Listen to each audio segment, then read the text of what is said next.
Hello. Welcome to Grandmothers and Other Bottomless Wells of Inspo. I'm speaking from the unceded lands of the Wajak Noongar people of the Bimban Nation. Sovereignty was never ceded, always was and always will be Aboriginal land. And I'm here joined by Aline and Daya, two incredible writers who, one of whom I just met, but show you incredible as well. How are you both feeling? Feeling okay. Cool. Hi. So maybe I'll just get you to, well, actually, I didn't say anything about myself. You didn't say what your name was or anything. No, Yeah. Hi, my name is Gok-Lim Finch. My pronouns are they, them. I am a writer and artist. And I have a bio that describes me that's on the website of this festival that we're currently speaking in. I have other things that I will say about myself, but maybe not in this intro.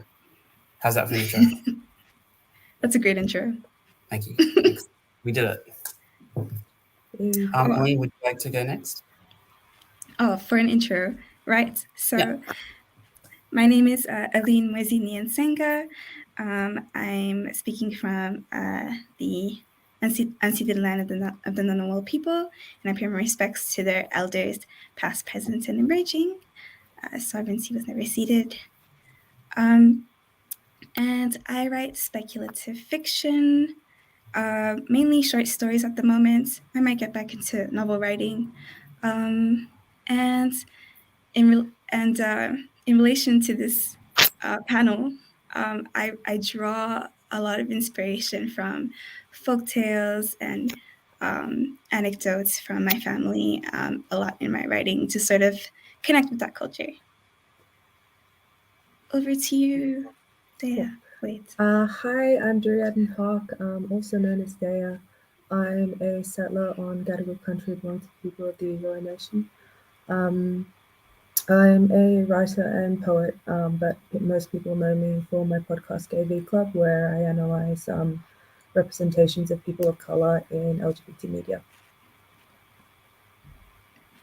Amazing work. And so I guess like the structure of this that we just decided on maybe like 15 minutes ago is that each of us is going to share a piece and then we're going to talk about ancestral writing, our grandmothers, and our connection to kin. Should I start or would someone else like to start? I'm very open. I think you should start. Go ahead. Sure. Kick it off.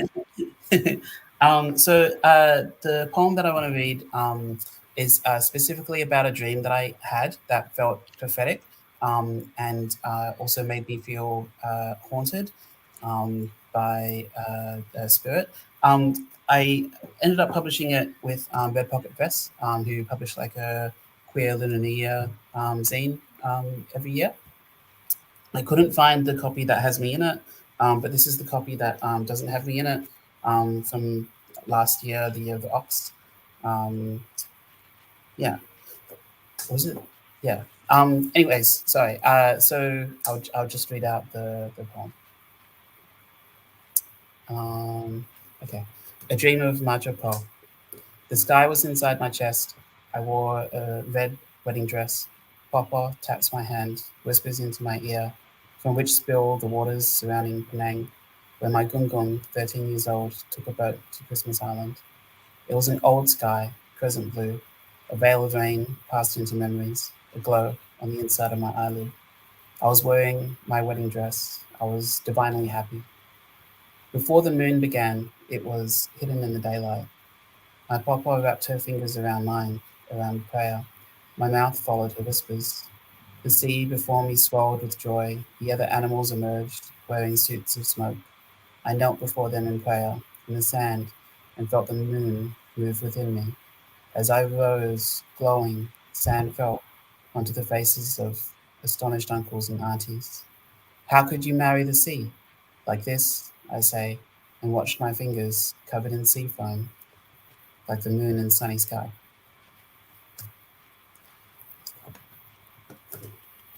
Do I clap as well? No. Yeah, that's Yeah. part of your work. Yeah. Yeah. Thank you everyone for listening to that. I did not stutter once, I don't think, during the poem, so I'm quite proud of myself. That's a win. It is a win. Yes. Did you want to introduce us to the familial figures that inspired that? Yeah, sure. That's great. Thanks for taking the position of chair. Oh, sorry. No. It's good. It's a movable chair. So I so my gong, I was told when I was a kid, was an indentured labor on Christmas Island.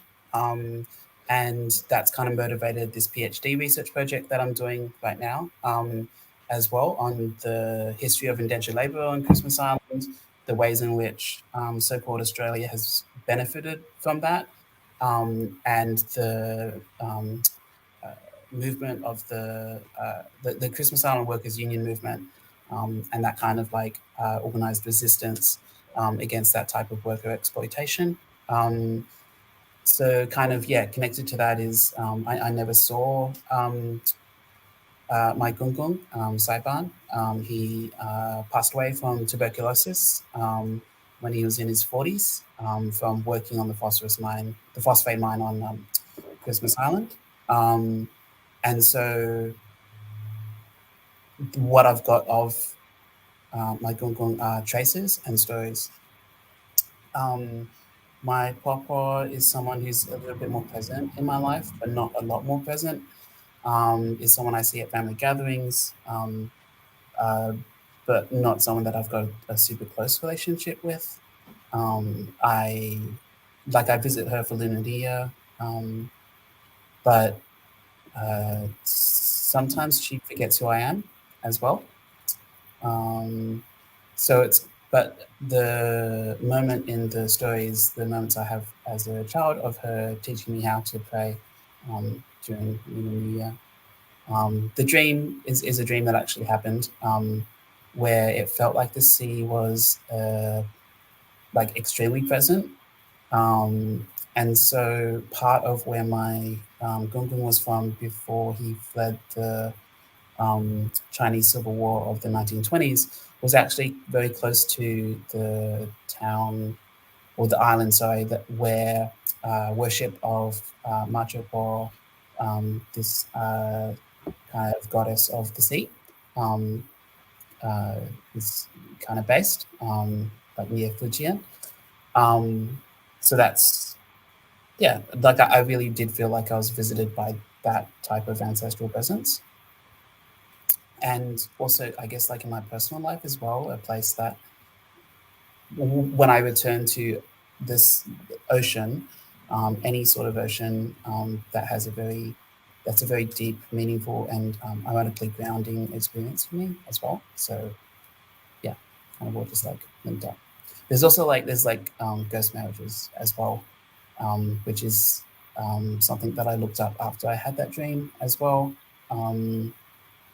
Which, my mum knew some stuff about, but not about. Is that enough? I feel like that's enough background for now. Yeah. And then For now, if yeah. that more, they can contact me and ask about my life. Yeah.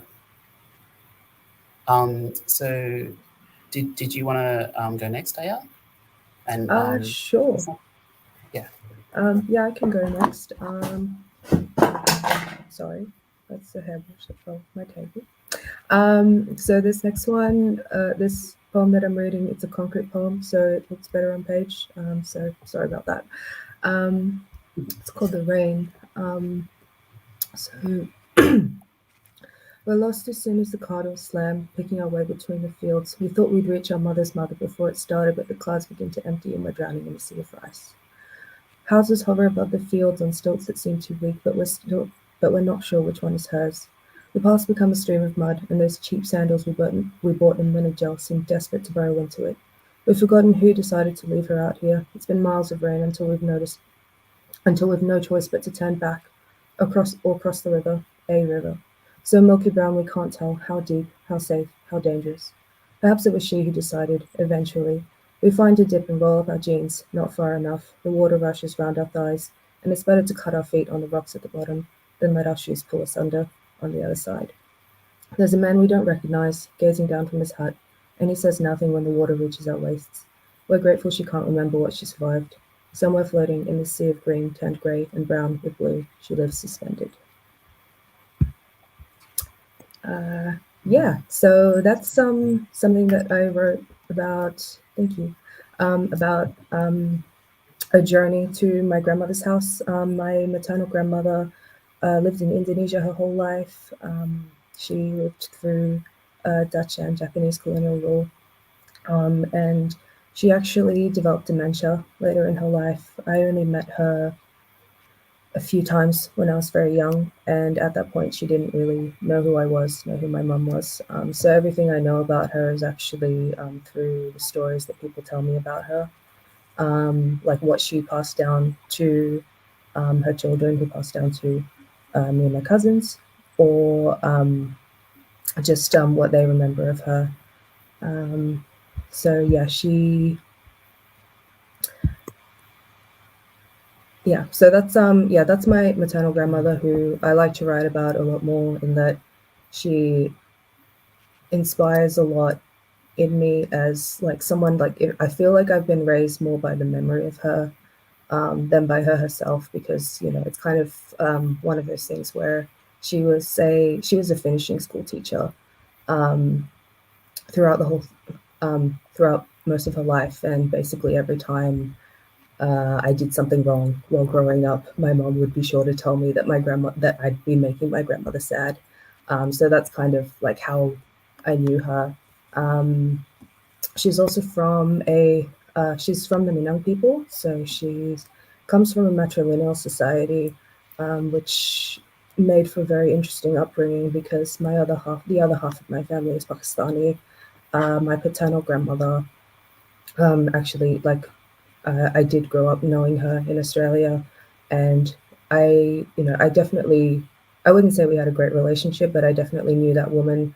And something that I like to look at in my writing is kind of that conflict between the different, how I was raised by different sides of my family, and like that influence of like, from a matriarchal society, like versus the very patriarchal influences from my paternal grandmother, like enforced by her, but also at the same time the way that, like, from that matriarchal society is where a lot of, I guess, ideas about gender and femininity that you would call traditional and not necessarily, I guess, progressive in the way that we think about like matriarchal societies.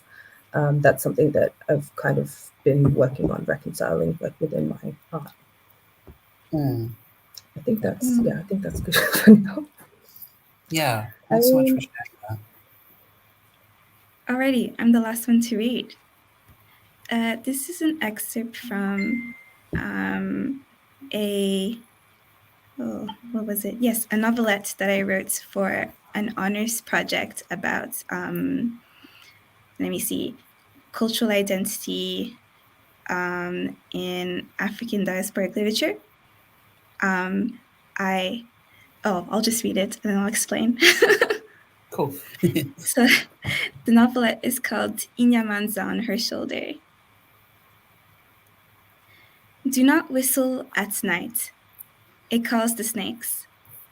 Not the ones you startle on your morning walk. Not the ones you step over on your way to school. Do not whistle at night. It calls the bad snakes. The ones that crawl over your body and choke you in your sleep. The ones that bite you out of spite. The mystical ones. Do not whistle at night. But if you do, call for the name of Ngunda. Or not. It is true that Ngunda was a giant whose mighty stomps created the hills. A giant whose bottomless appetite got him killed. I do not know whether he would slay mystical snakes to protect the foolish whistler, but let us say he did. Let us say he is sleeping in a volcano on the night when the lone girl whistles a trembling tune. Let us say that the whistler lives in an academy. Yep, that's it for the excerpt. So, actually, this sort of first scene was inspired from what my parents would tell me that my grandma would tell my dad, which is, well, don't whistle at night, because I can't whistle, but my siblings would. And it would always be around dinner time. My parents would be like, "Stop it! You'll call the snakes." And it's one of the few things or words that I have that I can sort of relate to my grandma on. I didn't really know her that much. The only time, what's it called? She came to live with us when I was 12 for like about 6 months to get treated for diabetes. But I didn't know the language. So most of our interactions were me telling her good afternoon in Kinyarwanda and her trying to tell me which medication to go fetch, which was kind of, a funny experience because she would be like, "Oh, get me the one in the blue box." And there would never be a blue box. So I don't know. It's a fond memory, or I've made it a fond memory because it's sort of like one of the only memories that I have of her. Yeah. Unfortunately, she did pass away in 2019, but at least I got to see her for a bit. But I do, so the way that I relate to her, and this is my paternal grandmother, is through, I guess, the things that she would tell my dad, like this whole snake thing. I cannot condone whistling at night because of it. Or stories about folk heroes like Ngunda, who's sort of the folkloric creator of the Thousand Hills in Rwanda, or little tiny things like, for example, what was it? There's a plant in Rwanda called Nyiramunukanabi, which means that which smells bad. And it's good for chasing away bad spirits, but also ants. So I wrote a short story with that as a premise. And I sort of use it as a way of connecting to sort of this culture that I don't have much access to or much connection to otherwise. Yeah. Thanks so much for sharing. That was all like incredible. I guess like something that I did want to say, but I didn't want to interrupt, is that my grandmother also told us not to whistle at night, and that's what my mom told me as well. And yeah, again, because it will call really bad spirits at night. So that's, I think that's really interesting. And then there's like another one where it's like, if you hear your name at night, turn with your whole body rather than just your head, otherwise you'll be possessed as well. So I found it really interesting. I guess like another thing I found interesting is like when you were talking about uh, your grandmother as well, like you were talking about things that you got to kind of like keep and reminisce on. And I really feel like something I've been thinking about in the lead up to this conversation is like, it feels like what the grandparent kind of sometimes occupies is like something that's kind of like unshakable at the core of your being, something like a core memory. at the same time as like, I guess because all of us are also like connected to like many other lands as well, the grandparent kind of can be like also the limits of what you can explore in terms of your identity. I was wondering if either of you had thoughts about what kind of position, how does like your relationship with your um, grandma or grandmas affect how you see yourself and how you see like your life journey? Like culturally? Yeah, yeah. Okay, sure. I can go first. So yeah, as you may have gathered, I'm mixed. I'm half Indonesian, half Pakistani, and it's yeah. I cannot tell you to. I can't imagine like it's just yeah, they're contradictory. I'll just say that, and I feel like given like my relationships with my grandmother's slash extended family really kind of have shaped my engagement with those halves of myself in that yeah, as I said, I was raised by kind of like the memory of my maternal grandmother, like her, like even when she was absent or like even when she was dead, like her authority was still drawn on as an influence in my upbringing. Um, and it's definitely something that I was, so I definitely made more effort, I guess, to connect more with that side of, to connect more with that side of my family, just because like it gave me so much understanding of, I guess, what I was supposed to be, or what, yeah, of what my family thought I was supposed to be. In terms of my paternal grandmother, who I did grow up with, I guess the fact that she was kind of right there is, I don't know, it gave me, I don't know, I guess I had the more motivation to rebel against that. And yeah, I think she herself also kind of set up barriers, um, like against me and my siblings and against my mother. Like we never learned how to speak Urdu or anything like that, and she would regularly speak about us right in front of us without knowing. And it's nothing that she really tried to do. Um, so I think that definitely like put a damper on like what I myself attempted to engage with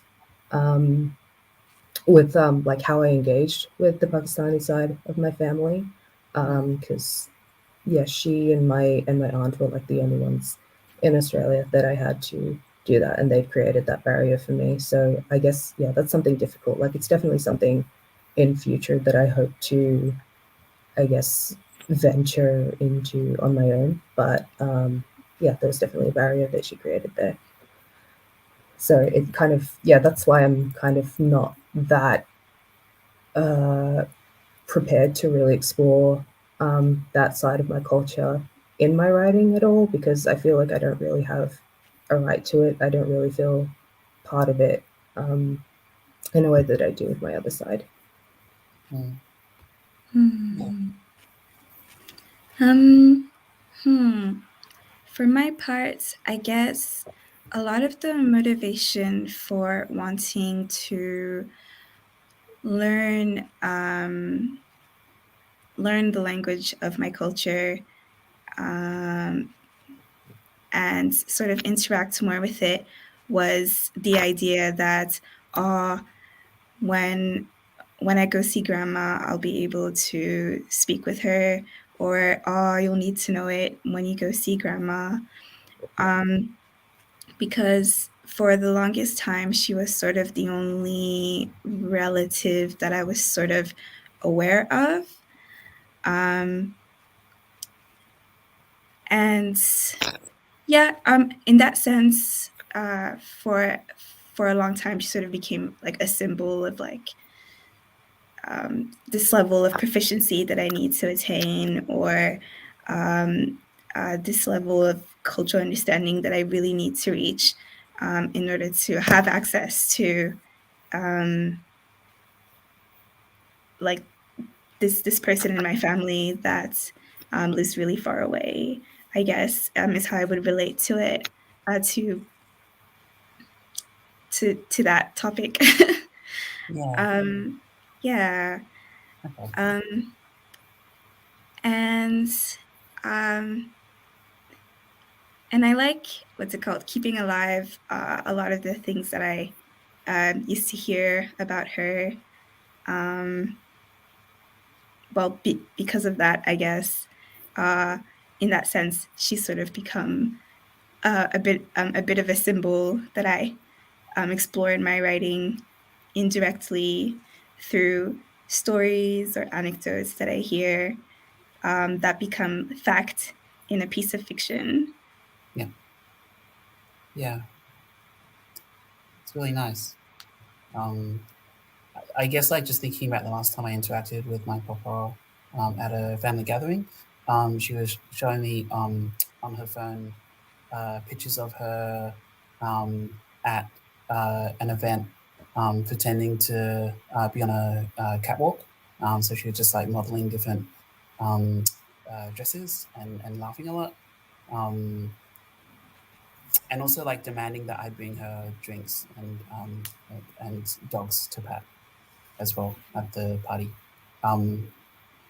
Yeah, I guess like to answer my own question, like my proposed had a really really hard life, but the thing that I feel like I've got as a point of connection with her is that she tends to tease people all the time, sometimes making them cry, but always like at least having a laugh herself. And I feel like that particular approach to life is something that I take with me as a strength from her. Yeah. So I feel that like just asking that question out of the blue without any prior discussion. No, Hope that's that's cool. okay. I was No, just that's like cool. curious. But yeah, maybe we can talk about moving on from our specific family and talk about like folktales and maybe how folktales have what sort of folktales influence our writing, for instance. Yeah. Wait. I want to start. Okay. Yes, Great. please, Aline, go. This is your bag. I want to talk about folktales. Yay! Yes. Right. So I so I write speculative fiction, and what's it called? I think I only recently, like in the last 2 years, realized, wait, instead of writing about generic fantasy element A, I can write about things that are familiar to me or that I find really interesting from the folktales from my parents' culture. So my first, well, port of call was around incorporating elements of the Ngunda story into my writing. So either I would introduce him as a character in a story that was set like in a modern setting and had different hangups, because in the story, what's it called? He was sort of a giant that would be really nice to everyone and would sort of like, cultivate the land. But his one like flaw was that he had like a really large appetite, which meant that whenever, let's say, like a chief of some village invited him over for dinner, he would have like one cow slaughtered, and Ngunda would like eat the entire cow and then be like, "Oh, that was so nice," but that was just like an appetizer, right? And that would continue for the second cow and the third cow and the fifth cow until like people would get really angry about it. So so eventually Gunda sort of didn't meet a nice end. He was sort of killed off by, I guess, random warriors somewhere. And then when he fell, he created this lake, which is the gist of the story as I've been told. so I'll use elements of that, either revive him in the future as someone who's like, oh, I thought I was dead, but I guess I'm not anymore. let me see if I can live properly in this life, or things like that. I won't ever tell the actual story as I've been told, but I'll hint to it in my writing, and then turn it on its head or rewrite it, or say actually Ngunda was like this or Ngunda was like that as sort of an example. And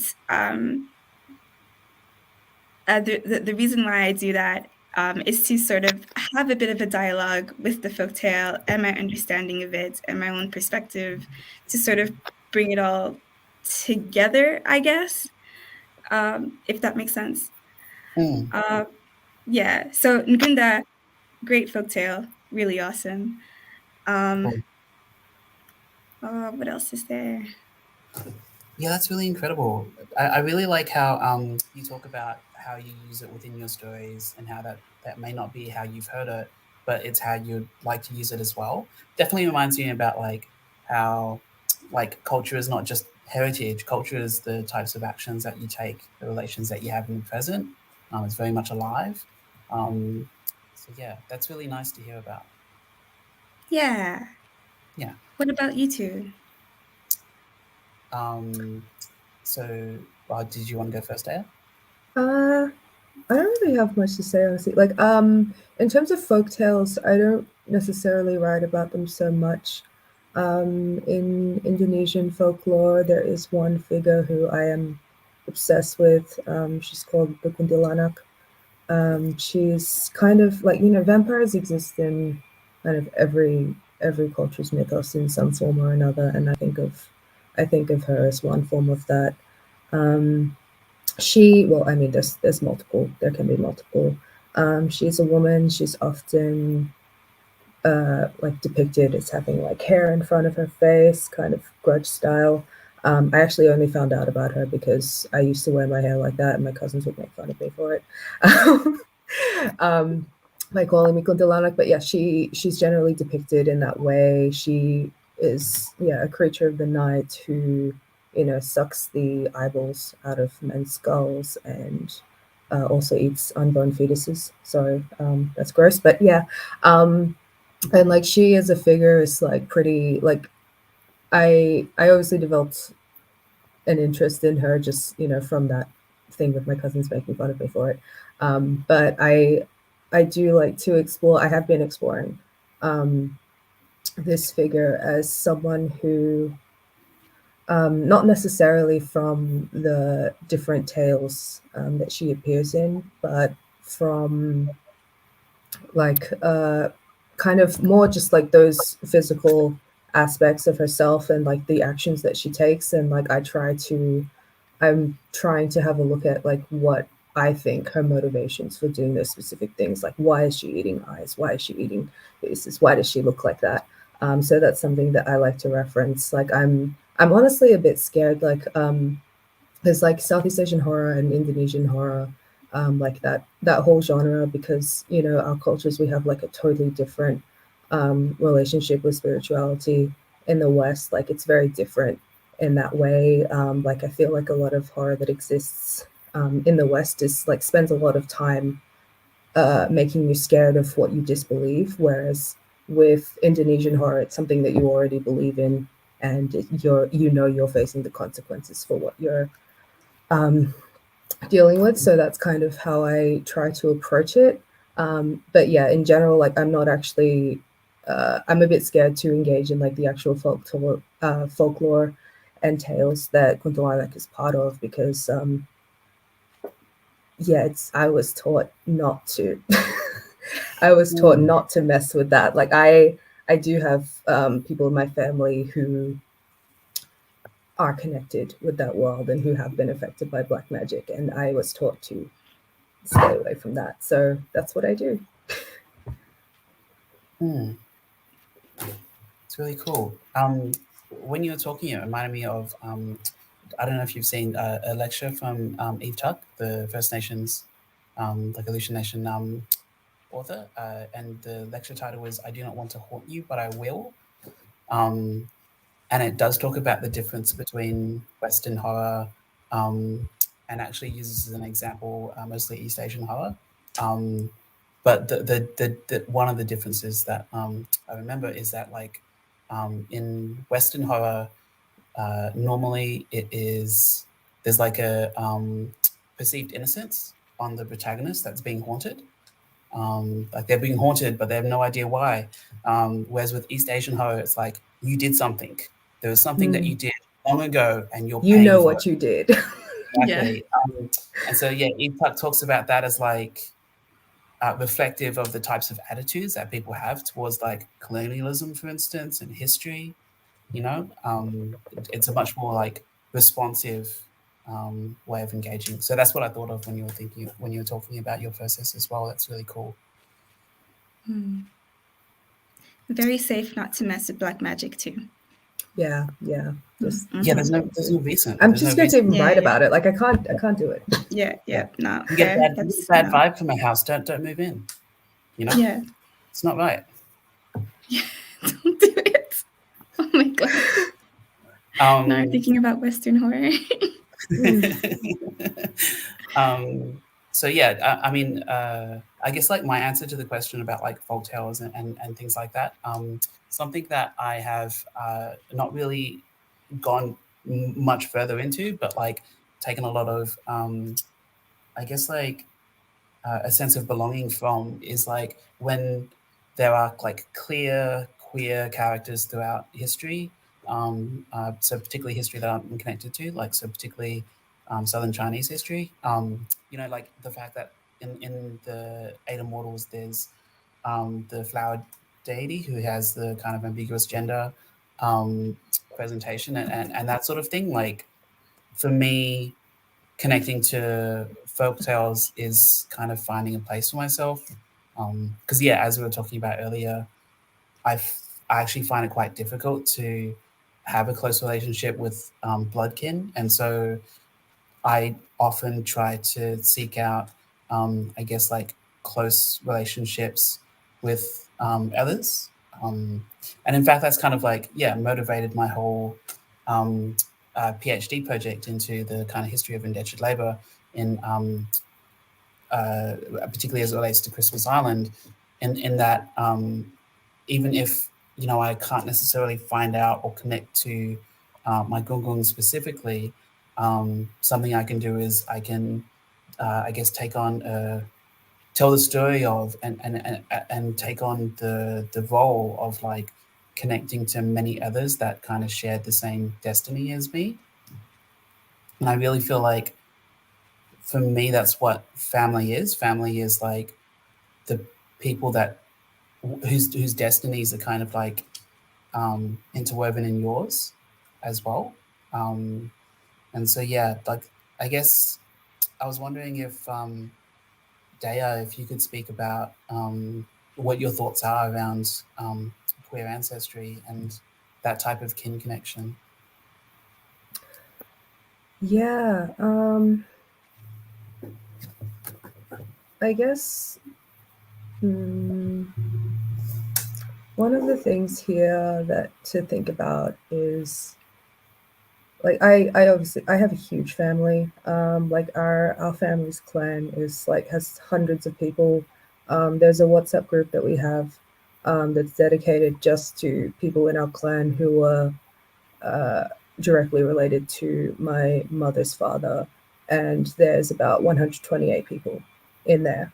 And the thing about that, we obviously queer ancestry is not something that's talked about, but you know, out of those 128 people, you know, what I know, who I know, of those 128 people who I know of, I have been able to connect with members of my family who are queer like me, who have been, you know, we've been able to find each other in that way, in a way that's quite scary, actually. Like we're not really, like none of us were ever really sure about telling the truth to ourselves about these things. So I guess it's not so much an ancestral thing. It's about like how we live now, basically, and how we remain part that group, while we have like, you know, our own little group chat, where we just, you know, complain about or just speak of like the horrors of like something awful that was said, by other things in the family, or like by where we offer support to, where we have been able to offer support to family members who have unfortunately been outed and been abandoned by that. So yeah, I guess like it's been very difficult, I guess, to really look at anything in our history, in our clan's history at all, relating to this, because, you know, a lot of it is or has been erased by history and colonial influence, that there's not that much information available. So kind of like where we're at now is we're kind of just grasping at like who we have now and who we can be to each other. Yeah, thanks for sharing. It's really beautiful. Do either of you think about the type of grandparent that you're going to be? Has that ever entered your minds? No, actually. Oh. Well, I'll probably be the type that just like spoils my grandchildren and shades my actual children, probably. It's I don't know why, but it seems like a fun thought. Yeah. I've never thought of being a grandparent, but I've always wanted to be a cool auntie, and I've always wanted to be the cool gay aunt, and I finally get to be now. Actually, I have a nephew and a niece. My niece was actually just born earlier this month, and yeah, so I can't wait for them to grow up and for me to be the cool gay aunt that gets to I don't know. Yeah, I don't know. There's like, as much as I love my brother, I know that there are some conversations that they're probably not going to have with them very easily, that I'm very happy to facilitate, because I definitely know what it's like to not have that kind of older family member there that can help me through that. So yeah, I hope to be that person. And yeah, what Aline said as well, I very much want that energy as well. Yeah. I remember when I was like 8 or 9 and I was thinking about what sort of job I wanted, and I wanted to be like 70 years old living in a cave by the sea, like emerging every now and then to tell children horror stories. That's the type of grandparent that I wanted to be. Yes. Yes. I see that. That's great. So I thought I'd pass this kind of revolving chair around. Are there any questions that you would like to talk about in the last part of our chat?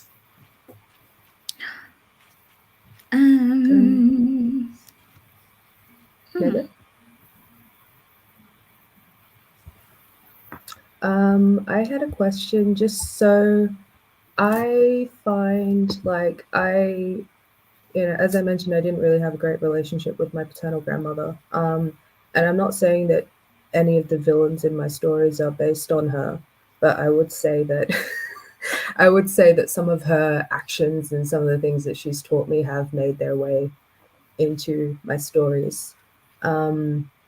And thinking about this conversation that we were having, I kind of realized that, I guess, taking that inspiration from these parts of your life is kind of a way of processing those memories and processing those traumas, and writing. Obviously, first of all, it should be therapeutic, but also I have a lot of thoughts about whether all therapeutic things should be shared. Like I'm personally quite insecure about it anyway. But I was going to ask, like, do you guys have any ways of like transforming what you've written therapeutically into something that you're willing to share? Yeah, I'll go. I just use fiction. Oh yeah. Yeah, but even like with fiction, I feel like if someone if any of my close friends reads that, they're gonna clock me instantly. So I'm just like, how do I change this?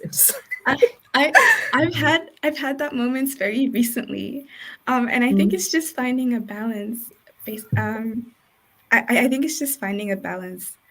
I do write a lot of myself and my experiences and my relationship with ancestry into my stories. And to a certain extent, I have just been saying, oh, it's fancy, so it's not real. If I've been questioned about, hey, this seems very familiar. Okay. But it's finding a balance, and it's finding what you're comfortable, I guess, revealing about yourself, and taking out whatever you're not comfortable feeling, revealing about yourself. And that's been my journey with writing. Cool. Yeah. I think for me, like, one of the things I really love to do is cooking for other people. I love to cook for other people. It's sometimes all I think about. So, like, I guess with putting anything out there as well, like, I'm always thinking about, like, what is this going to do for other people?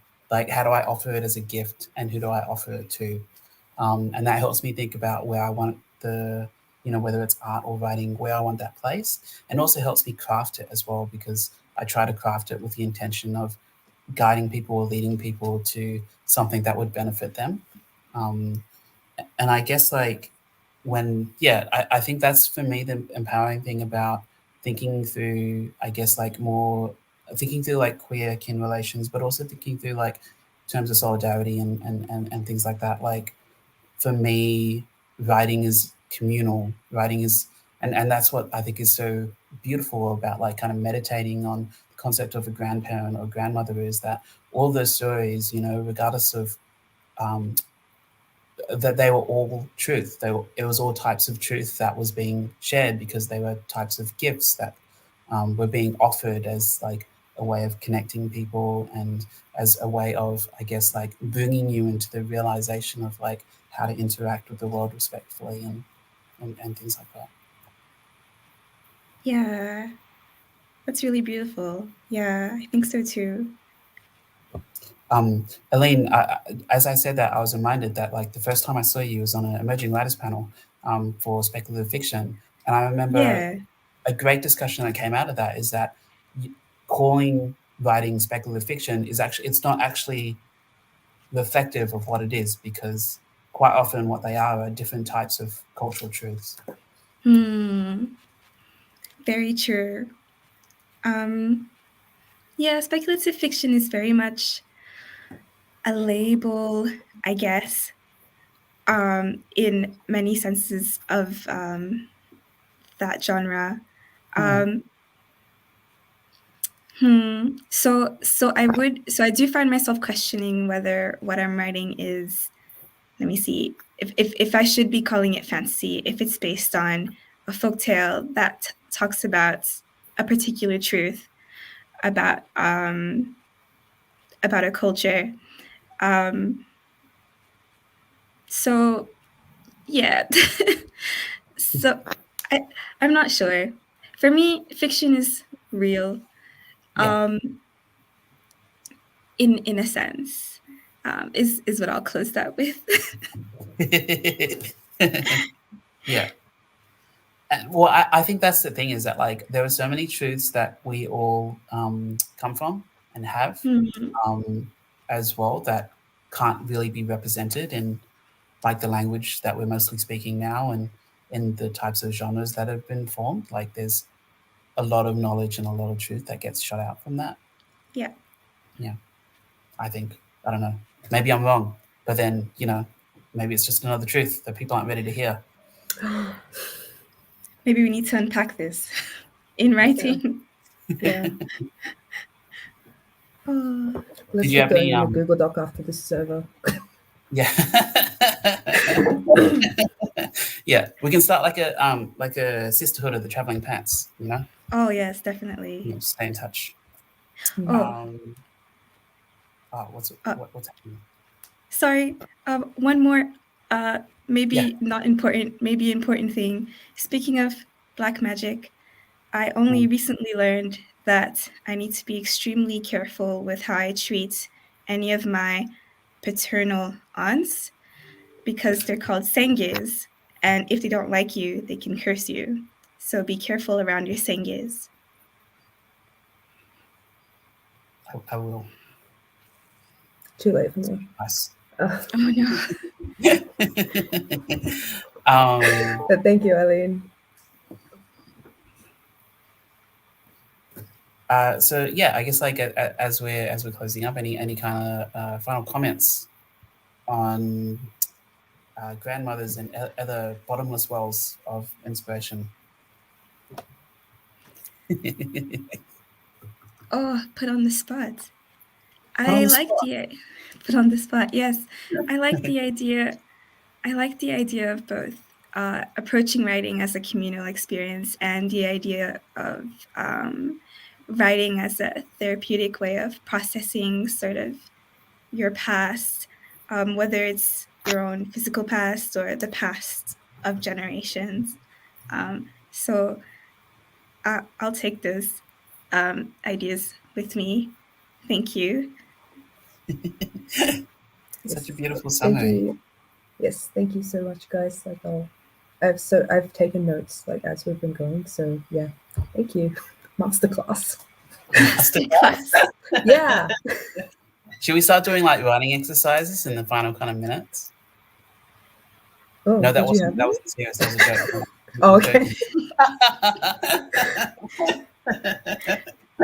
All right, 10 minutes free writing, everyone. Starts now. Just at us. Tell us about your grandmothers. So I guess like something I was really curious about finding out from you both is what's the most cryptic piece of advice? I know that you just shared one, Aline. What did you consider that the most cryptic, or just? It's very cryptic because I only found this out very recently. You would think that it's something that you would be told like ages ago when you're like 10. But no, it was like a throwaway comment at the dinner table. And I was like, where was this information when I needed it? I guess they were maybe like testing you, like they didn't want you to like act nicely, you know. Oh yeah. Yeah, I mean, and yeah, in terms of cryptic advice, I can't recall any cryptic advice that either grandmother gave me. My paternal grandmother, she was a dentist, and the advice that she would always give me was chew your food 33 times before swallowing. Because yeah, it's good for your teeth. All right, that's all I have. Okay. Okay. Yeah. Well, the most cryptic advice I was given is none, and I feel like that's the most cryptic advice of all. No advice at all. We've got a little bit over time, but I really enjoyed spending time with both of you. Thank you so much for talking so honestly and candidly about really important things and really personal things, and really kind of like, yeah, just it was really beautiful, actually. So yeah, thanks. I hope you both have a great festival. Hope everyone has a great festival. Goodbye. Thank you. Yeah, goodbye. Thanks so much for giving us a safe space. Yep. Goodbye. Thank you.